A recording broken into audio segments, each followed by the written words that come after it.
ఇప్పుడు మన ఇంగ్లీష్ కి ఆక్స్ఫర్డ్ డిక్షనరీ ఉంది, 100 డిక్షనరీలు ఉన్నాయి. తెలుగులో అసలు నాకు ఇక్కడ వచ్చేవారు కూడా తెలియదు. త్రివిక్రమ్ శ్రీనివాస్ గారు ఒకసారి స్టేజ్ మీద ఆంధ్ర శబ్ద రత్నాకరం అని అంటే అప్పుడు నేను తెప్పించుకుని చూసుకున్నా. అంటే అప్పటి వరకు ఒక నిఘంటు అనేది ఉందని కూడా తెలియదు నాలంటే వచ్చి చూసుకున్నా.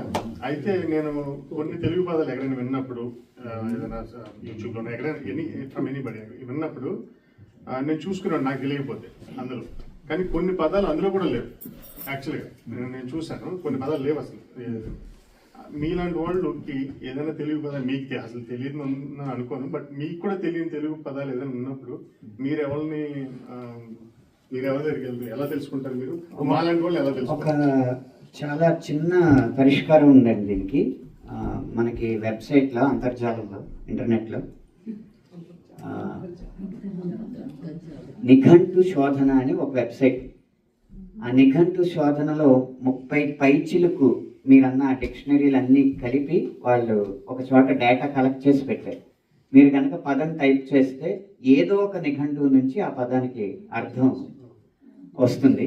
అది కాక మన ముందు తరం వారికి తెలుసుంటది, సూర్యరాయాంధ్ర నిఘంటువు అని ఒక 8 వాల్యూమ్స్లో. ఇప్పుడు మీరు చెప్పిన సిద్ధార్థ చంద్రిక అది కమర్షియల్ సినిమా లాగా కొంచెం పాపులర్ అంతే, అదొక్కటే నిఘంటువు కాదు.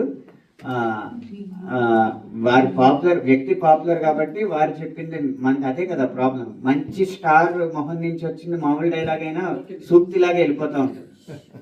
కానీ మనకి నిఘంటువులు చాలా రకాలు ఉన్నాయి. శబ్దరత్నాకరమే కాదు, శబ్దార్థ చంద్రిక అని ఉంది, అలాగే శబ్ద నిధి అని ఒకటి ఉంది.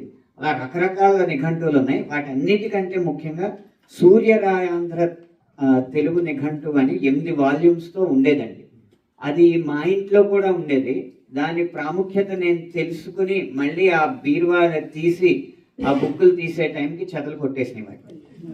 అలాగా కొంతమంది దాన్ని దాచి ఉంచారు. ఉదాహరణకి నరసాపురంలో అల్లూరి సత్యనారాయణరాజు కళాక్షేత్రంలో ఉన్న ఒక చిన్న లైబ్రరీలో ఒక అవధాని గారు డొనేట్ చేస్తే అక్కడ పెట్టి ఉంచారండి. అలాంటివి సేకరించి కనుక మీలాంటి గొప్ప గొప్ప దాతలు ఉన్నారు కాబట్టి వాటిని పునర్ముద్రించి వాటిని డిజిటలైజ్ చేస్తే కనుక తెలుగు పద సంపద అందరికీ కూడా ఉంటుంది.